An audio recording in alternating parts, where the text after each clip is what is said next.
C'est mon mari !» cria la serveuse, et le millionnaire se figea sur place.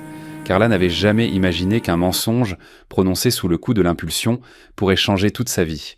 Carla avait 29 ans et travaillait au café Del Sol, un petit établissement sur l'avenue Insurgente, en plein cœur de Mexico. L'endroit n'était pas luxueux, mais il avait son atmosphère, des murs aux carreaux anciens, des tables en bois sombre et une odeur constante de café mexicain fraîchement préparé. Elle y travaillait depuis 3 ans, depuis son retour de Puebla, sa terre natale, après un amour raté qu'elle préférait oublier. C'était un jeudi ordinaire de mars. Le soleil de l'après-midi pénétrait à travers les fenêtres poussiéreuses, dessinant des bandes de lumière sur le sol carrelé. Carla essuyait le comptoir lorsque la porte s'ouvrit et qu'un homme entra. Elle leva les yeux et ressentit quelque chose d'étrange dans sa poitrine. Pas tout à fait une attirance, plutôt une curiosité instantanée. Matteo Navarro avait 39 ans. Des cheveux sombres grisonnants aux tempes, il portait un costume bleu marine impeccable. On lisait sur son visage une fatigue, comme s'il portait des soucis que l'argent ne pouvait résoudre.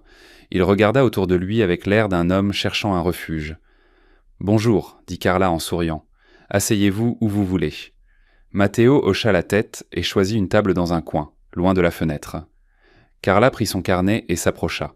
« Que désirez-vous commander ? » « Un expresso. »« Très serré, répondit Matteo sans quitter des yeux son téléphone portable.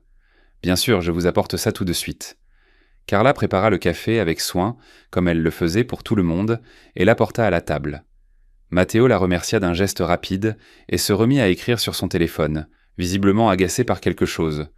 Elle s'apprêtait à retourner au comptoir lorsque la porte du café s'ouvrit à nouveau, cette fois avec plus de force. Une grande femme entra, perchée sur des talons rouges, avec un sac de créateur.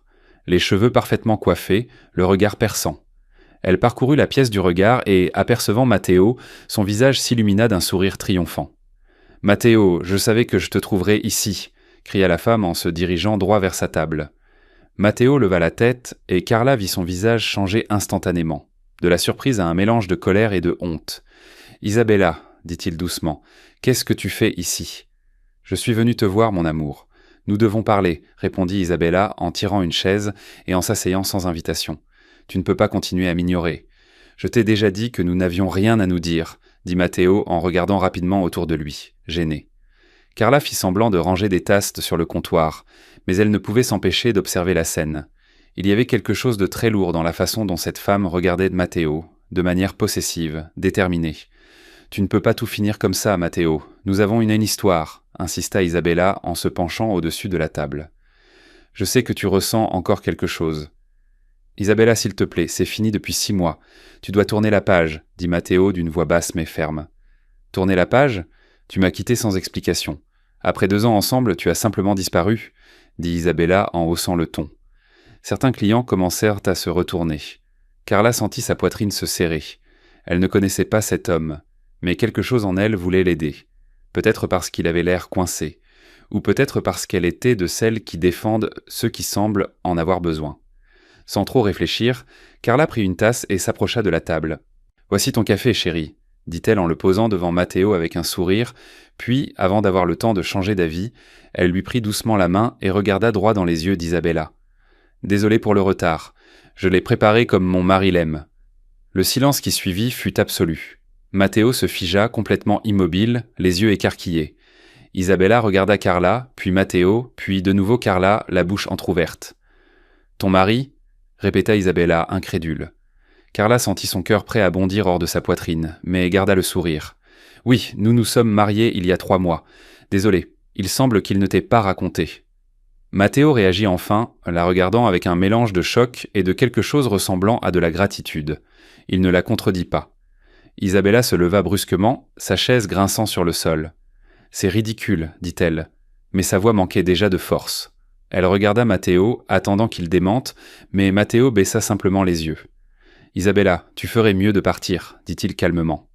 La femme resta debout quelques secondes, visiblement bouleversée, avant de se retourner et de sortir du café en claquant la porte.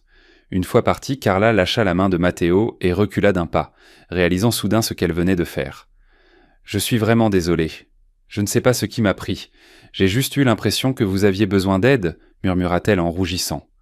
Matteo garda le silence un instant, assimilant la situation, Puis, à la surprise de Carla, commença à rire d'un rire doux et sincère. « Tu viens de me sauver d'un moment très gênant, » dit-il en la regardant enfin. « Merci, sérieusement. »« Il n'y a pas de quoi. J'espère que cela n'a pas compliqué ta situation encore davantage, » sourit timidement Carla. « Compliqué ? Tu n'imagines pas à quel point c'était parfait, » dit Matteo en passant une main dans ses cheveux. « Elle me harcèle depuis plusieurs mois. Peut-être qu'elle me laissera enfin tranquille maintenant. » Ils se regardèrent un instant, et Carla ressentit quelque chose d'étrange, une connexion qu'elle ne pouvait expliquer. « Eh bien, si tu as encore besoin d'une fausse femme, dis-le-moi simplement, » plaisanta-t-elle pour détendre l'atmosphère. Matteo sourit. « Puis-je connaître le nom de ma femme, alors ? » Carla Montiel. Matteo Navarro. Et officiellement, tu viens de devenir la personne la plus courageuse que j'ai rencontrée cette année. Ils rirent ensemble, et Carla retourna au comptoir, les joues en feu. Elle n'avait aucune idée que ce mensonge innocent était sur le point de devenir quelque chose de bien plus complexe et bien plus réel qu'elle ne l'avait jamais imaginé. Carla passa le reste de la journée à essayer de ne pas penser à ce qu'elle avait fait. Chaque fois qu'elle se rappelait le visage de Matteo, ce mélange de choc et de soulagement, ses joues les brûlaient. Elle le connaissait à peine, mais quelque chose à ce moment-là l'avait poussée à agir impulsivement. Peut-être parce qu'elle avait reconnu en lui une solitude semblable à la sienne. 2 jours passèrent. Carla commençait déjà à croire que cet épisode resterait juste une histoire amusante à raconter à ses amis lorsque la porte du café Del Sol s'ouvrit et que Matteo Navarro entra à nouveau. Cette fois, il n'était pas tendu. Il portait une chemise blanche aux manches retroussées et un jean foncé. Moins formel, plus détendu. Le cœur de Carla se mit à battre plus vite. « Salut » dit-il en s'approchant du comptoir. « Salut » répondit Carla, essayant de paraître décontractée. « Tu es venu pour un autre café ? » « À vrai dire, je suis venu te parler. Tu as quelques minutes ?» Carla regarda sa montre. Il était 3 heures de l'après-midi, un moment calme. Don Armando était en cuisine. « Bien sûr, assieds-toi là-bas, » dit-elle en indiquant la même table qu'il y a 2 jours. Elle prit 2 tasses de café et s'assit en face de lui. Matteo remua son café un moment avant de parler. « Carla, je sais que ça va paraître étrange, mais j'ai une proposition à te faire. »« Quelle proposition ?» Elle haussa les sourcils, intriguée. Matteo prit une profonde inspiration. « Ce que tu as fait l'autre jour, faire semblant d'être ma femme, a fonctionné mieux que tu ne le penses. Isabella a enfin arrêté de m'appeler et de venir au bureau. Pour la première fois depuis des mois, j'ai la paix. »« Ravi d'avoir pu aider, » dit Carla, ne comprenant toujours pas où il voulait en venir. « Le problème, c'est que cela a résolu une chose, mais en a créé une autre. Isabella a raconté à la moitié de notre entourage que je me suis marié, et maintenant ma famille veut rencontrer ma femme. » Carla écarquilla les yeux. « Oh non. Je sais, c'est compliqué. Mais écoute, j'ai un dîner d'affaires important la semaine prochaine. C'est un dîner formel avec des investisseurs. Mon associé Sébastien connaît déjà toute l'histoire et me met la pression pour que j'amène ma femme. Il dit qu'un homme marié inspire plus confiance aux clients. Matteo, c'est de la folie. Je ne peux pas. Je te paierai, l'interrompit-il. D'accord ? J'ai juste besoin que tu viennes à ce dîner, que tu te comportes naturellement, et ensuite chacun reprendra sa vie. Personne ne doit savoir la vérité. Carla resta silencieuse, réfléchissant. Une partie d'elle voulait rire de l'absurdité de la chose, mais une autre partie, pratique, celle qui avait besoin de payer son loyer en retard et de réunir de l'argent pour aider sa mère à Puebla, hésitait. « Combien ?» demanda-t-elle, n'arrivant presque pas à croire qu'elle envisageait cela. « 15 000 pesos pour une soirée ?» Carla faillit s'étouffer avec son café. « 15 000 ?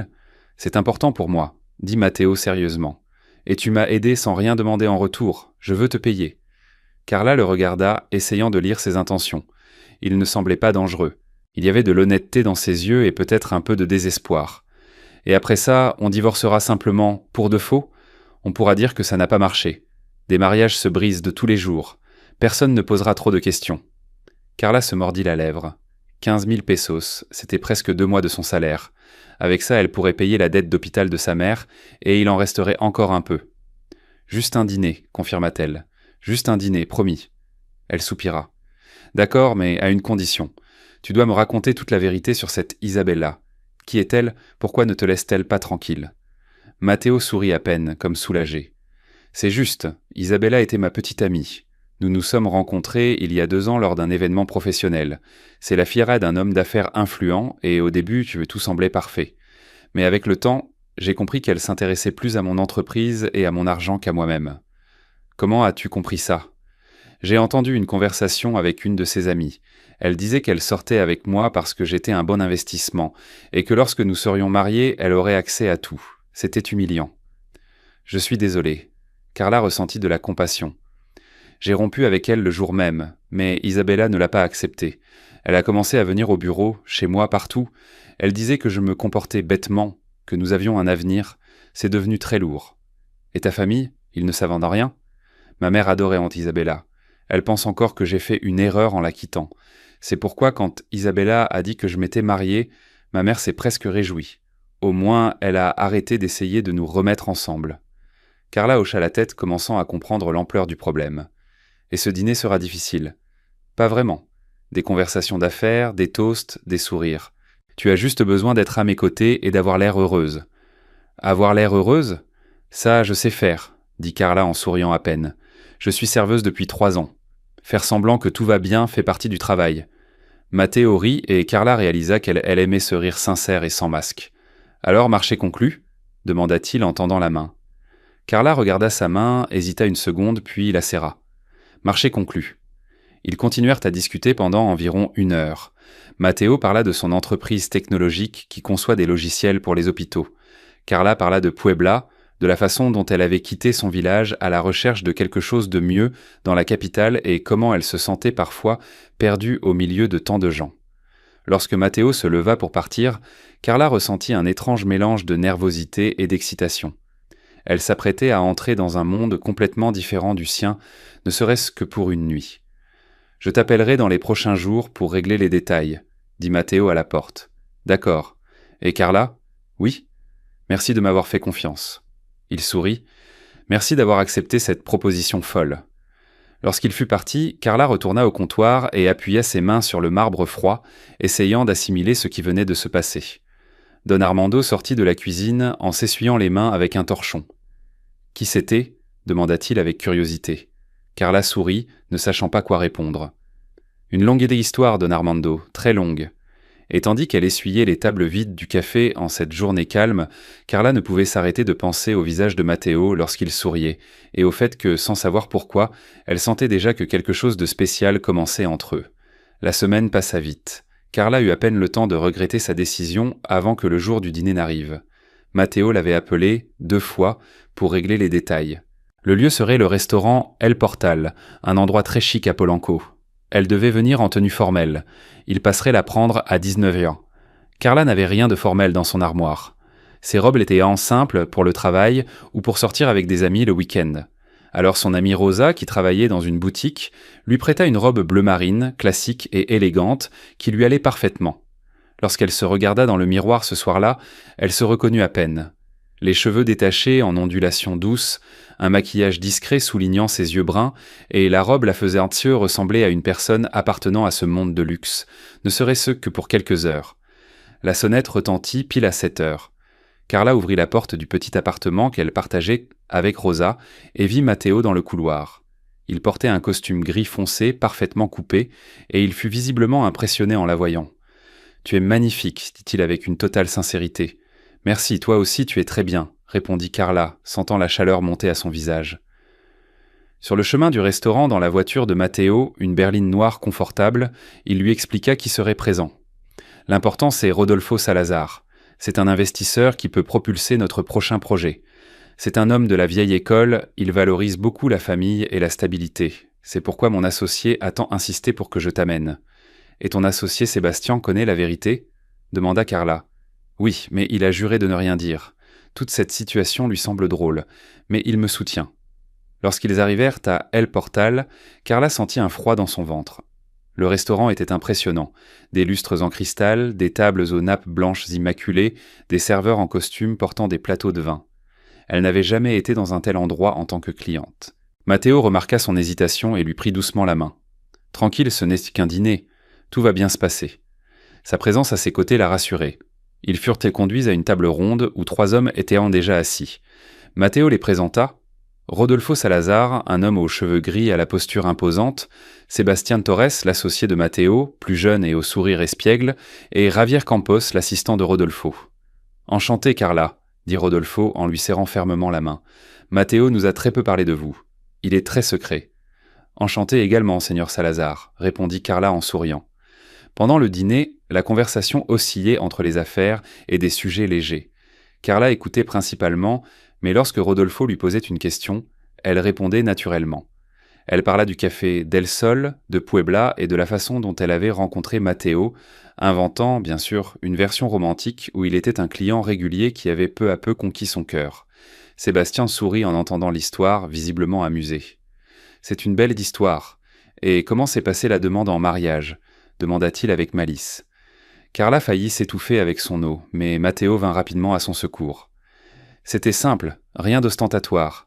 Carla n'aime pas le spectacle, n'est-ce pas ? » « C'est vrai, » confirma Carla avec gratitude. « Je préfère les moments sincères. » Rodolfo hocha la tête d'un air approbateur. « Une femme raisonnable, c'est de plus en plus rare. Matteo, tu as fait un bon choix. » Carla ressentit un étrange pincement au cœur. Ces mots, bien qu'ils fassent partie du théâtre, sonnaient en vrai. Et quand elle regarda Matteo, elle vit qu'il l'avait sans touché lui aussi. Au milieu du dîner, alors que les hommes discutaient de chiffres et de contrats, Carla se leva pour aller aux toilettes. En revenant par le couloir, elle heurta quelqu'un. « Excusez-moi, dit-elle, mais ensuite elle reconnut la femme. Isabella, l'ex de Matteo, se tenait là, dans le couloir, avec le même regard perçant. De toute évidence, elle l'avait reconnu aussi. « Toi, dit Isabella avec mépris, la serveuse qui faisait semblant d'être sa femme. » Carla déglutit, mais tint bon. « Je ne faisais pas semblant. Nous sommes mariés. » Isabella émit un rire froid. « S'il te plaît, tu penses que je vais croire ça ? Matteo n'aurait jamais épousé quelqu'un comme toi. Il a besoin d'une femme de son niveau. » Ces mots blessèrent Carla plus qu'elle ne voulait l'admettre, mais elle ne laissa rien paraître. « S'il avait besoin d'une femme de ton niveau, il serait encore avec toi, répondit-elle calmement. « Mais il n'est pas avec toi. » Isabella se mit visiblement en colère. « Ça ne durera pas. Quoi que vous maniganciez, tout finira. Et quand ça finira, je serai là. » Carla fit un pas en avant, la regardant dans les yeux. « Peut-être, mais pour l'instant, il a choisi d'être avec moi, et ça te brûle, n'est-ce pas ?» Isabella ne répondit pas, fit simplement demi-tour et partit. Ses talons claquaient bruyamment sur le marbre. Carla retourna à la table, tremblant encore un peu. Matteo le remarqua tout de suite. « Tout va bien ?» demanda-t-il doucement. « Oui, j'ai juste croisé quelqu'un dans le couloir. Pas besoin de dire qui. » Matteo le comprit à son visage. Le reste du dîner se passa sans autre problème. Au moment des adieux, Rodolfo serra la main de Matteo avec enthousiasme. « Je vais approuver l'investissement, Matteo. Tu as mérité ma confiance et c'est en partie parce que je vois que tu es maintenant un homme de famille. Cela montre de la maturité. » Dans la voiture sur le chemin du retour, Carla et Matteo restèrent silencieux un moment. « Dis-moi depuis quelle ville et quel pays tu regardes cette vidéo ?» pensa soudainement Carla, comme si elle se parlait à elle-même dans le silence de la voiture. « Je lirai tous les commentaires. » Matteo la regarda avec perplexité. « Quoi ?» Carla secoua la tête en souriant. « Rien, je pense juste à haute voix. » Matteo lui sourit en retour et regarda de nouveau devant lui. « Tu as été incroyable ce soir, » dit-il, brisant le silence. « Tu as vraiment fait en sorte que tout paraisse si réel. » Peut-être parce que, à certains moments, c'était réel pour moi aussi, avoua Carla, se surprenant elle-même. Matteo la regarda en biais, et quelque chose se passa entre eux. Une compréhension silencieuse, une connexion qui allait au-delà du théâtre. Lorsqu'ils s'arrêtèrent devant l'immeuble de Carla, il coupa le moteur et se tourna vers elle. « Carla, je sais que nous avions convenu que c'était seulement pour ce soir, mais accepterais-tu de continuer encore un peu ? Juste le temps que tout se calme définitivement. » Carla aurait dû dire non. Elle aurait dû prendre l'argent, le remercier et continuer sa vie. Mais quelque chose en elle, quelque chose qu'elle ne pouvait nommer, la fit hésiter. « Combien de temps ? Quelques mois peut-être, jusqu'à ce que ma famille arrête de poser autant de questions. Je te compenserai, bien sûr, et peut-être que nous pourrions apprendre à mieux nous connaître en tant qu'amis. » Carla le regarda, voyant la vulnérabilité derrière cette proposition, et comprit qu'elle le voulait aussi. Elle voulait savoir qui était cet homme, pourquoi il lui faisait ressentir ce qu'elle n'avait pas ressenti depuis des années. « D'accord, dit-elle doucement, mais à une condition, aucun mensonge entre nous deux. Si nous allons faire semblant pour les autres, soyons au moins honnêtes l'un envers l'autre. Marché conclu ?» Ils se dirent au revoir, et Carla monta les escaliers, le cœur battant à tout rompre. Elle ne le savait pas encore, mais cette décision allait tout changer, et la frontière entre le jeu et la réalité était sur le point de devenir dangereusement mince. Les semaines suivantes furent étranges et en même temps étonnamment agréables. Matteo et Carla commencèrent à se voir souvent, non seulement lors d'événements mondains, mais aussi pour de simples dîners, des promenades à Chapultepec et de longues conversations dans des cafés discrets. Peu à peu, la frontière entre le jeu et la réalité commença à s'effacer. Carla découvrit que Matteo était bien plus que ce qu'il paraissait. Il était drôle, aimait la vieille musique et avait l'habitude de mettre trop de sucre dans son café. Il parlait avec amour de sa petite sœur Sofia, qui vivait à Monterrey, et de la façon dont il avait grandi en aidant son père dans un petit atelier de mécanique avant d'obtenir une bourse pour étudier l'ingénierie. « Je n'ai jamais pensé que j'irais aussi loin », dit-il un après-midi alors qu'il marchait autour du lac dans le parc. « Parfois, je me sens encore comme ce gamin de Neza qui réparait des moteurs. C'est génial, dit Carla, cela signifie que tu n'oublies pas d'où tu viens. Et toi, Puebla te manque ?» Carla réfléchit un instant. « Ma mère me manque, la façon dont elle prépare les quesadillas sur le comal, l'odeur de sa maison. Mais je ne regrette pas d'être parti. Je voulais plus que ce que cette petite ville pouvait me donner. Tu peux toujours l'obtenir, dit Matteo en la regardant intensément. Tu le mérites. » Il y avait quelque chose dans ses yeux qui faisait battre le cœur de Carla plus vite. Elle commençait à ressentir ce qu'elle ne devrait pas pour celui qui l'a payée, pour faire semblant d'être sa femme. C'est justement au cours d'une de ces semaines que Matteo l'invita à rencontrer sa mère. « Elle a tellement insisté que je ne pouvais plus repousser », expliqua-t-il visiblement nerveux, mais promettant que tout serait calme. « Ma mère est intense, mais elle a bon cœur. » Carla accepta, bien que sa nervosité fût peut-être plus grande que la sienne. La maison de Béatrice Navarro se trouvait dans le quartier calme de Coyoacán. C'était une vieille maison avec un patio en pierre et des pots de fleurs partout. Lorsqu'elle ouvrit la porte, Carla fut accueillie par une femme d'environ 65 ans, aux cheveux gris rassemblés en chignon et au sourire très chaleureux. « Tu dois être Carla. Entre, ma fille, entre, dit Béatrice en l'étreignant comme si elle se connaissait depuis toujours. Le déjeuner fut très animé. Béatrice avait préparé du mole poblano, du riz et des tortillas faites à la main. Pendant qu'ils mangeaient, elle posa 1000 questions sur la famille de Carla, sur la façon dont elle avait rencontré Matteo, sur leurs projets. « J'ai toujours rêvé de voir Matteo marié, » dit Béatrice les larmes aux yeux. « Après cette Isabella, je pensais qu'il ne s'ouvrirait plus jamais à personne, mais je vois que tu es différente. » Carla sentit une boule dans sa gorge. Le mensonge pesait déjà trop lourd. Après le déjeuner, pendant que Béatrice lui montrait de vieilles photos de Matteo, son téléphone portable sonna. C'était Sébastien pour une affaire urgente au bureau. Il s'excusa et sortit, laissant Carla seule avec Béatrice. « Carla, puis-je te dire quelque chose ?» demanda Béatrice quand elles furent seules. « Bien sûr, Doña Béatrice. Juste Béatrice, je veux te dire merci. Je ne sais pas ce que tu lui as fait, mais mon fils est différent, plus léger. Je ne l'avais pas vu sourire comme ça depuis des mois. » Ces mots frappèrent Carla comme un seau d'eau froide. Elle trompait cette femme gentille qu'il avait accueillie à cœur ouvert. « Je veux juste qu'il soit heureux, » dit Carla, et elle réalisa que c'était la chose la plus honnête qu'elle ait dite ces dernières semaines. Quand Matteo revint, ils dirent au revoir à Béatrice. Dans la voiture, Carla resta silencieuse, regardant par la fenêtre. « Qu'est-ce qu'il y a ?» demanda Matteo en le remarquant. « Ta mère est incroyable, et nous la trompons. » Matteo soupira. « Je sais. Mais Carla, puis-je t'avouer quelque chose ?» Elle se tourna vers lui. « Bien sûr. Je ne sais plus ce qui est un jeu et ce qui est réel. Quand je suis avec toi, je me sens moi-même. Je n'ai pas besoin d'être l'homme d'affaires, l'ex d'Isabella, rien de tout ça. Je suis juste Matteo. » Le cœur de Carla battit plus fort. « Je me sens comme ça aussi. » Ils se regardèrent, et un instant Carla pensa qu'il allait l'embrasser. Mais Matteo sourit tristement et regarda de nouveau devant lui. Dans les jours qui suivirent, la tension entre eux grandit. Ils se voyaient en déjà presque tous les jours, et chaque effleurement de main, chaque long regard semblait lourd de sens. Un soir, alors qu'ils dînaient dans un petit restaurant mexicain à Roma, tout changea. Il riatait d'une bêtise que Carla avait racontée sur Don Armando, quand Matteo devint soudain sérieux. « Carla, j'ai besoin de te dire quelque chose. »« Quoi ?»« Je suis tombé amoureux de toi. » Le monde sembla s'arrêter, Carla resta sans voix. « Je sais que ça complique tout, » continua-t-il rapidement. « Je sais que nous avons commencé par un mensonge et que tu as tout à fait le droit de partir tout de suite, mais je ne peux plus faire semblant que c'est juste un accord.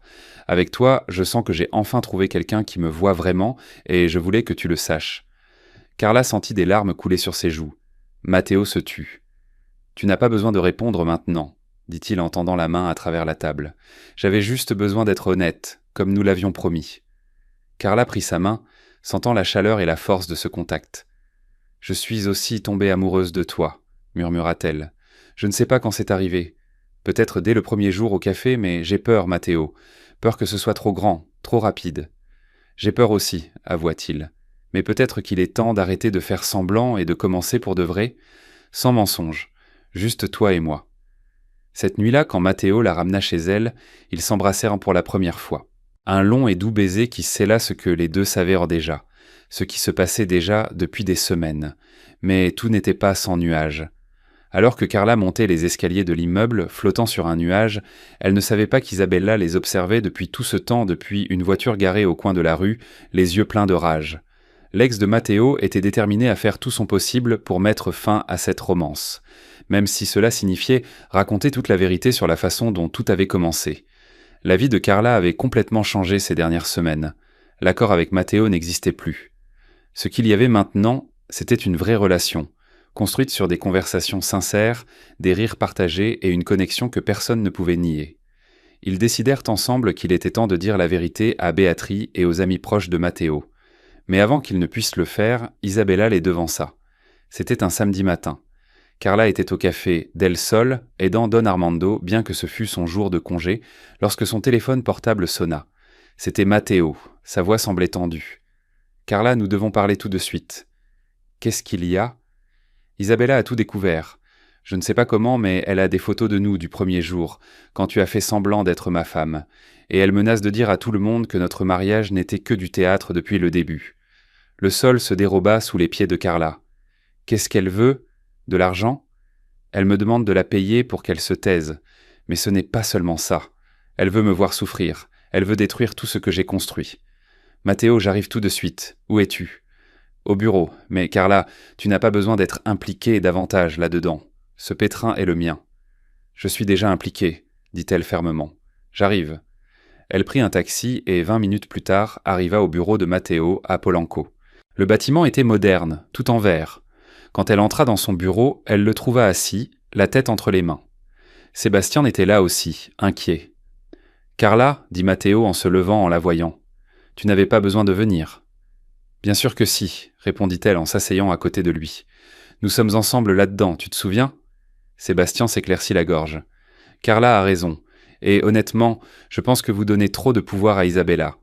Qu'elle dise la vérité. » « Et alors ?» Mathéo le regarda avec incrédulité. « Et alors, Sébastien, cela pourrait détruire ma réputation. Les investisseurs, ma famille... »« Ta famille t'aime, l'interrompit Sébastien. Et les investisseurs se soucient de tes résultats, pas de ta vie privée. Isabella bluffe. Elle veut te voir effrayé. » Carla prit la main de Mathéo. « Sébastien a raison. Peut-être est-il temps de dire la vérité à notre façon, avant qu'Isabella ne le fasse ?» Mathéo garda le silence un long moment, réfléchissant. « Tu parles de le dire à ma mère, à tout le monde ? Oui, toute la vérité. Comment tout a commencé, comment nous avons fait semblant au début, mais aussi comment nous sommes tombés amoureux pour de vrai. Il n'y a pas de quoi avoir honte. » Mathéo la regarda dans les yeux, et Carla y vit de la vulnérabilité, mais aussi de la confiance. « D'accord, nous allons le faire ensemble. » Ils décidèrent de commencer par Béatrice. Le jour même, ils allèrent chez elle. Lorsqu'elle ouvrit la porte, son sourire habituel s'éteignit en voyant leur visage sérieux. « Qu'est-ce qu'il y a ? Vous allez bien ? » « Nous allons bien, maman, mais nous devons parler, » dit Mathéo. Assis dans le même salon qu'il y a quelques semaines, Mathéo raconta tout. Isabella, le plan désespéré, comment Carla avait fait semblant d'être sa femme, puis d'une voix plus douce, il raconta comment c'était devenu réel. Béatrice écouta tout en silence. Quand Mathéo eut fini, elle resta silencieuse si longtemps que Carla sentit son cœur descendre dans ses talons. Puis soudain Béatrice commença à rire d'un rire doux et incrédule. « Vous êtes fous tous les deux, dit-elle en secouant la tête. Complètement fous. Maman, je suis vraiment désolée. J'aurais dû te le dire plus tôt. » Béatrice leva la main, l'arrêtant. « Mathéo, tu penses que je n'avais rien remarqué ? Une mère sait toujours. J'ai vu comment vous vous regardiez à ce déjeuner. J'ai vu comment tu parlais d'elle quand tu pensais que je ne remarquais pas. Peu importe comment ça a commencé, ce qui compte, c'est ce qu'il y a maintenant. » Carla sentit des larmes couler sur ses joues. « Vous n'êtes pas fâchée ? » « Fâchée ? Ma fille, je suis soulagée. Isabella n'a jamais convenu à mon fils. Mais toi, tu as un bon cœur. Je l'ai senti dès le premier jour. » Mathéo étreignit sa mère, visiblement émue. « Merci de comprendre, maman. Maintenant, dit Béatrice en devenant sérieuse, qu'allons-nous faire avec Isabella ? » Ce fut Carla qui répondit. « Laissez-la moi. » Le lendemain, Carla demanda à Matteo d'organiser une rencontre avec Isabella dans un café public. Il n'aima pas cette idée, mais Carla insista. Elle devait le faire seule. Isabella arriva à l'heure, élégante comme toujours, avec un sourire venimeux. Alors la serveuse a décidé de se montrer, dit-elle en s'asseyant. Je suis venue te dire de faire ce que tu veux, dit calmement Carla. Raconte à qui tu veux comment tout a commencé. Ça m'est égal. Isabella eut l'air surprise. Tu n'as pas peur ? Non. Parce que oui, nous avons commencé par un mensonge. Mais ce que nous avons maintenant est réel, et tu ne peux rien faire pour changer cela. Tu penses que Matteo t'aime vraiment ? Il a besoin d'une femme de son niveau. Tu es juste un divertissement. Carla se pencha en avant, la regardant droit dans les yeux. Isabella, tu pourrais avoir l'argent, les relations, tout ce qui, selon toi, compte. Mais tu n'as jamais eu ce qui est vraiment important pour Matteo. Quelqu'un qui l'aime pour ce qu'il est et non pour ce qu'il a. Et ça te ronge, n'est-ce pas ? Isabella se tut, le visage rouge de colère. Tu vas le regretter, dit-elle en se levant. Peut-être, mais au moins je ne vivrai pas aigrie à essayer de détruire le bonheur des autres. Isabella partit sans se retourner. Et bien que Carla sût que ce n'était peut-être pas la fin, elle sentit une légèreté dans sa poitrine. Elle avait affronté ses peurs et dit la vérité. La semaine suivante, Isabella essaya de répandre des rumeurs, mais l'effet fut bien moindre que ce qu'elle espérait. Les proches de Matteo n'y prêtèrent pas attention. Certains trouvèrent même l'histoire romantique, et les investisseurs, comme l'avait dit Sébastien, continuèrent de se concentrer sur les résultats de l'entreprise.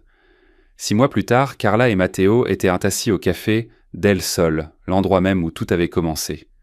Don Armando leur apporta 2 expressos avec un sourire malicieux. « Alors, c'est pour quand le vrai mariage ?» les taquina-t-il. Carla et Matteo se regardèrent et rirent. « Peut-être bientôt, dit Matteo en lui prenant la main, mais cette fois sans mensonge. » Carla regarda autour du café qu'elle aimait tant, puis regarda l'homme à côté d'elle et sourit. La vie l'avait surprise comme elle n'aurait jamais pu l'imaginer. Elle était arrivée à Mexico à la recherche de quelque chose de plus grand et avait trouvé non seulement un nouveau départ, mais aussi le véritable amour. Parfois, recommencer ne signifie pas revenir au début, dit pensivement Carla. C'est juste choisir un autre chemin. Et je suis heureux d'être sur ce chemin avec toi. Matteo serra sa main plus fort. De l'autre côté de la fenêtre, la vie continuait sur l'avenue insurgente.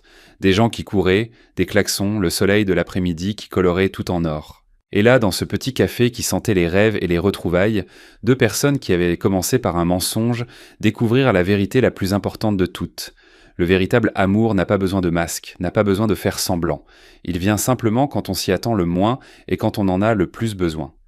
Si vous avez aimé cette histoire, écrivez-le dans les commentaires, partagez-la avec vos amis et abonnez-vous pour entendre la suite.